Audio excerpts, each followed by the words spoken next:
আপনার মোবাইলে wifi signal খুব কম আসছে, শুধু একটাই টাওয়ার দেখাচ্ছে আর বারবার বাফারিং হচ্ছে। ভিডিওটা দেখতে থাকুন, কারণ এই সমস্যার সহজ সমাধান আমি এখনই দেখাব। এই সমস্যার বড় কারণ হতে পারে রাউটার ভুল জায়গায় রাখা। রাউটার সবসময় ঘরের মাঝখানে রাখুন।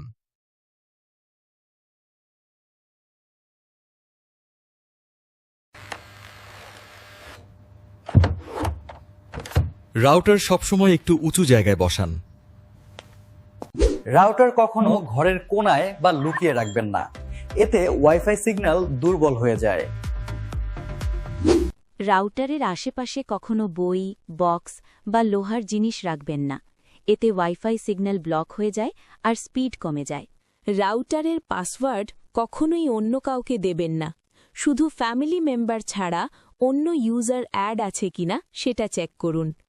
রাউটার সেটিংসে ঢুকে কানেক্টেড ডিভাইসেস লিস্ট দেখুন। যদি আননোন ডিভাইস দেখেন, সাথে সাথে পাসওয়ার্ড চেঞ্জ করুন। এই ছোট ছোট নিয়মগুলো মেনে চললে আপনার ওয়াইফাই সিগন্যাল হবে ফাস্ট ও স্টেবল। ভিডিওটা ভালো লাগলে চ্যানেলটা লাইক করুন, আর আরও কিছু জানতে চাইলে কমেন্ট করুন।